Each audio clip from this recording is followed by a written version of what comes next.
देखिए class 10th का math है आपका, हाइट एंड डिस्टेंस है, एक्सरसाइज 9.1। क्वेश्चन नंबर 5 तक कराया गया था इस एक्सरसाइज में।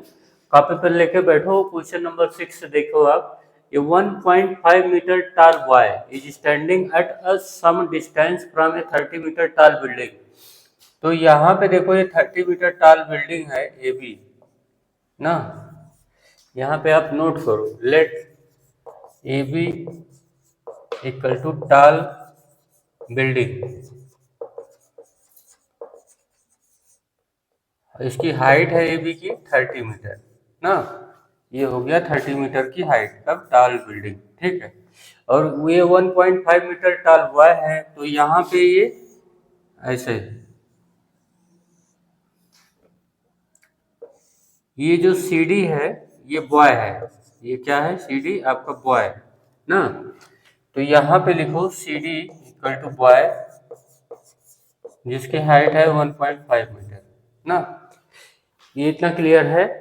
The angle of elevation from his eyes to the top of building increases 30 degree to 60 degree as he walks towards the building. मतलब अभी जो आइज है उसकी, यहाँ से जो टॉप को देख रहा है, तो एंगल ऑफ एलिवेशन जो है उसका 30 डिग्री है। कितना है? 30 डिग्री।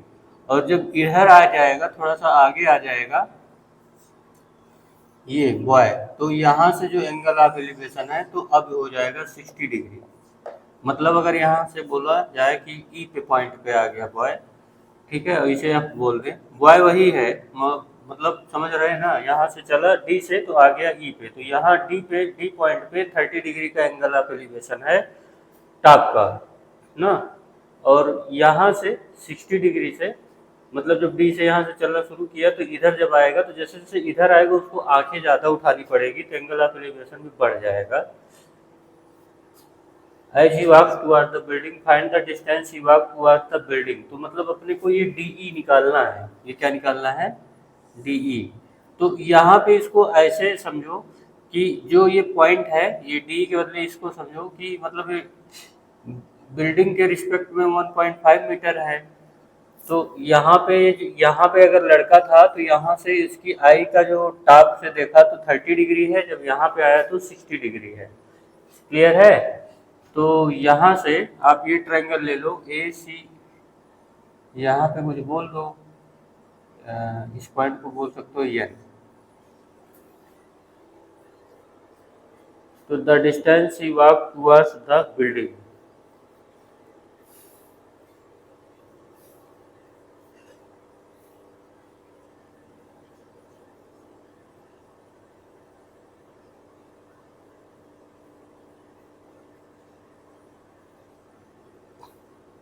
ये 1.5 मीटर है, ये भी 1.5 होगा और ये भी 1.5 होगा।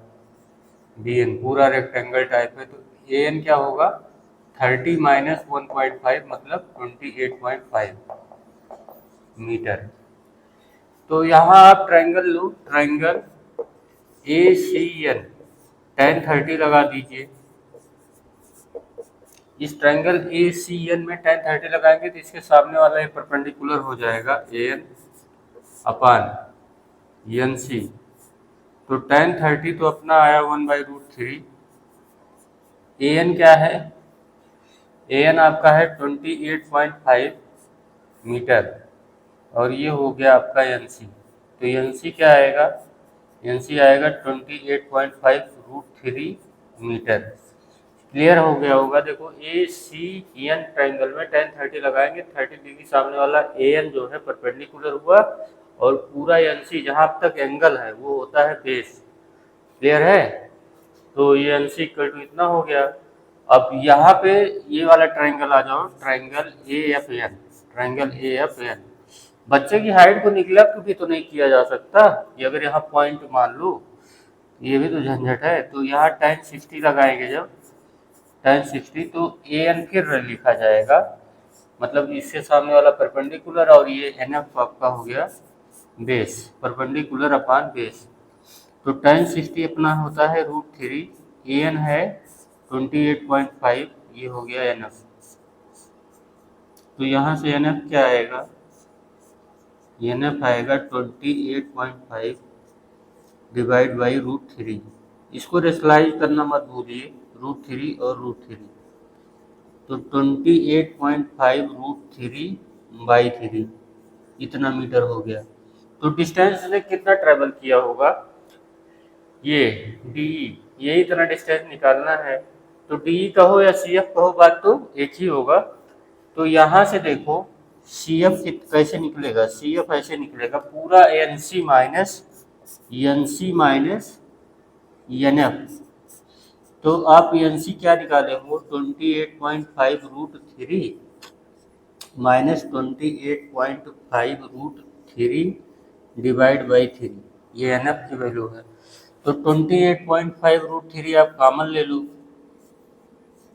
यहाँ बचेगा 1 माइनस 1/3, मतलब कि 28.5 √3 इंटू 2/3, तो ये 57 √3/3। ये आपका क्वेश्चन नंबर 6 है।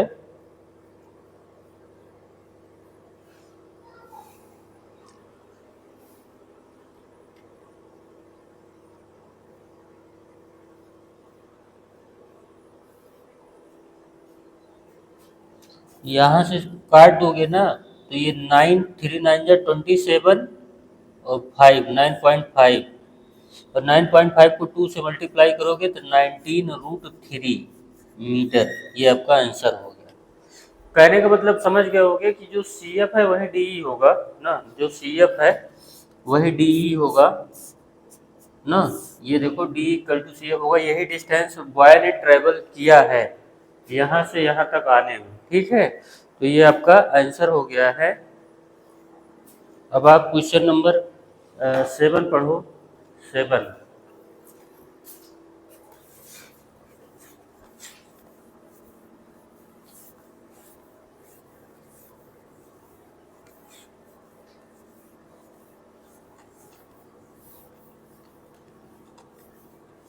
क्वेश्चन उधर लिखा है, आप पढ़ डालिए।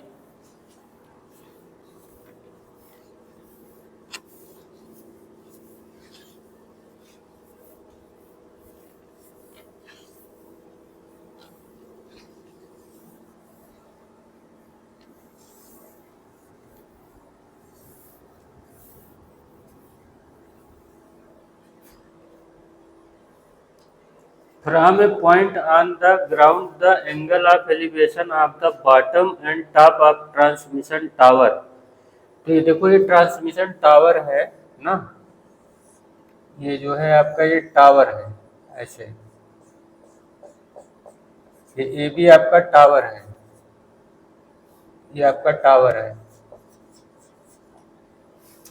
From a point on the ground, तो यहाँ पे एक पॉइंट है सी ग्राउंड पे, फ्रॉम ए पॉइंट मतलब C point on the ground, the angle of elevation of the bottom and top of a transmission tower fix at a top of 20 metre high building.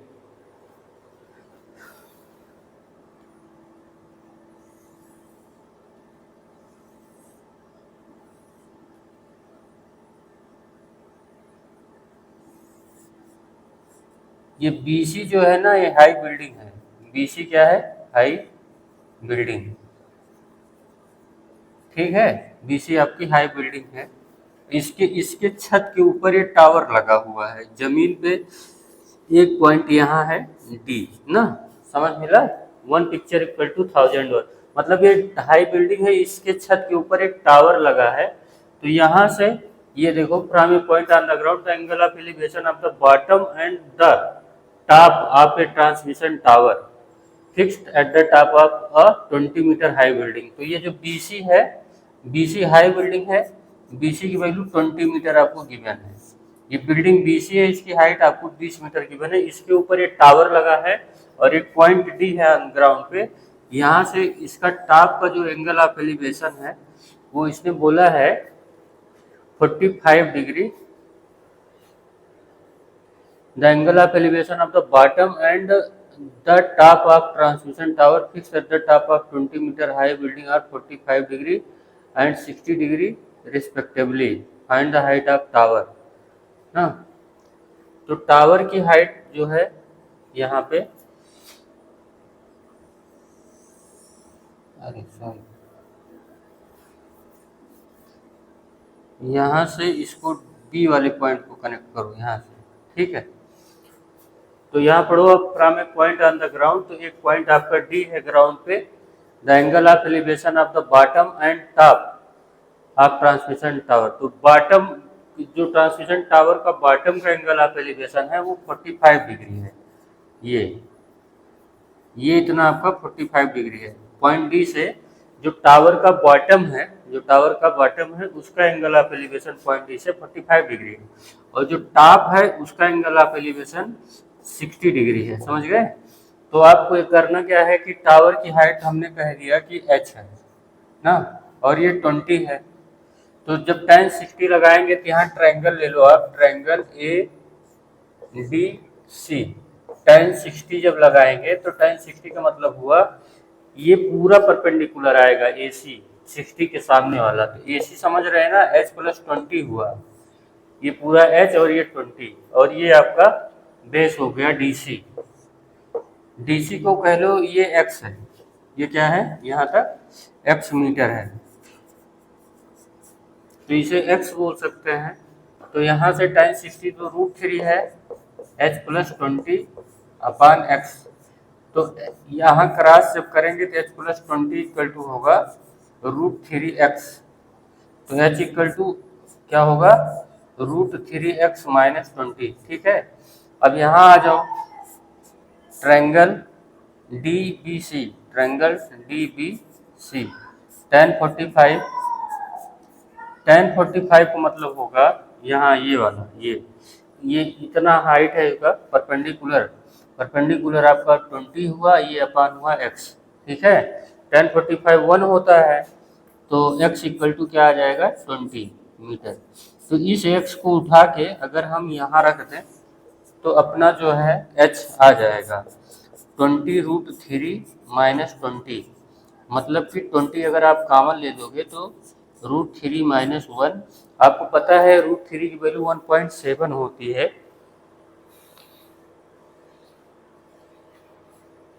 या यहीं पे छोड़ दो, कोई ज़रूरत नहीं है, जब वैल्यू दिया नहीं है। तो इस तरीके से क्वेश्चन नंबर 7 आपका फिनिश हुआ। अब आप क्वेश्चन नंबर 8 पढ़ो।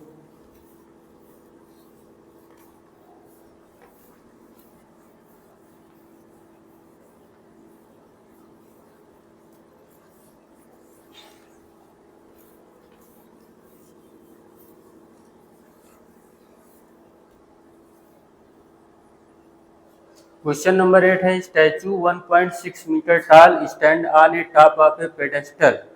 तो देखो ये पेडेस्टल होता है, जैसे कहीं मूर्ति वूर्ति लगाई जाती है तो देखो जो चौराहे वौराहे पे पेडेस्टल बना होता है, उसके ऊपर स्टैचू ऐसे खड़ा किया जाता है, कोई आदमी या किसी की मूर्ति, चाहे राणा प्रताप की, चाहे लक्ष्मीबाई की, तो ऐसे, या सरदार पटेल की, तो ऐसे स्टैचू खड़ा किया जाता है पेडेस्टल पे, ठीक है। समझ मिला कि नहीं? ये तो ये ऐसे ही समझ लीजिए पेडेस्टल है, मैंने ऐसे कर दिया है ताकि थोड़ा, ये ए बी जो है, ए बी आपका स्टैचू है, स्टैचू की जो हाइट है वो 1.6 मीटर है, मतलब ए बी यहाँ नोट करो, ए बी = 1.6 मीटर, ठीक है। ये स्टैचू है, ए बी मतलब समझ रहे हैं ना, ए बी मतलब ये 1. Let A B is statue, A B = 1.6 metre, stand on a top of a pedestal, और ये पेडेस्टल BC है ना, BC आपका क्या है, यहाँ लिख लो, BC = पेडेस्टल। पेडेस्टल मतलब जिस पर स्टैचू खड़ा है ना। From a point on the ground the angle of elevation of the top of statute. तो यहाँ से ये जो है, एक यहाँ से एक पॉइंट है D, इसका एंगल ऑफ एलिवेशन एक पॉइंट से, D पॉइंट से इसके टॉप का, मतलब स्टैचू के टॉप का पॉइंट D से एंगल ऑफ एलिवेशन, मतलब आपकी निगाहें उठेगी तो कितना आता है, 60 डिग्री, ठीक है। ये 60 डिग्री है। And from the same point the angle of elevation of the top of pedestal. अब ये पेडेस्टल का टॉप है, यही सेम पॉइंट से जो पेडेस्टल है इसका टॉप का जब देखेंगे तो एंगल ऑफ एलिवेशन 45 डिग्री है। ठीक है, तो अपने को find the height of pedestal निकालना है, क्योंकि स्टैचू की तो 1.6 पता है। तो ये अपना पूरा ये एक्स मीटर हो गया, ये क्या एक्स मीटर हो गया, डीसी ना, यहाँ तक जो डीसी है एक्स मीटर हो गया। तो आप ट्रायंगल लो, triangle A D C, tan 60 जब आप लगाएंगे तो मैंने बताया है कि जो 60 डिग्री है उसके सामने वाला एक पूरा परपेंडिकुलर होगा, तो A B plus B C. ठीक है, A B plus B C, तो ए बी आपका 1.6 है और बी सी तो बी सी है और डिवाइड बाई एक्स है, तो tan 60 क्या हो गया, √3 1.6 plus B C by x.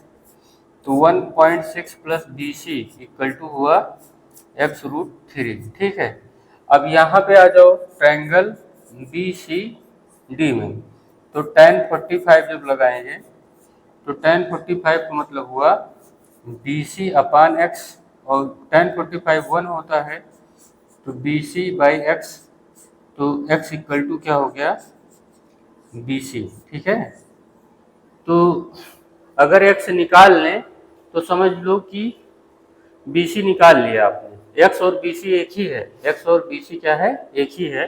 तो यहाँ x के प्लेस पे बी सी रख दीजिए, तो यहाँ B C √3 1.6 plus B C, तो इसको लेके चलते हैं इधर, तो B C √3 minus B C equal to 1.6, तो बी सी आपका कॉमन हो जाएगा तो बचेगा √3 माइनस 1 इक्वल टू 1.6, तो यहाँ से बी सी आएगा 1.6 डिवाइड बाई √3 माइनस 1, रेशनलाइज कर दो, √3 प्लस 1 √3 प्लस 1, तो ये 1.6 √3 प्लस 1 बाई 2, इसको कट करोगे तो 0.8 इतना मीटर आपका पेडेस्टल की हाइट आ जाएगी।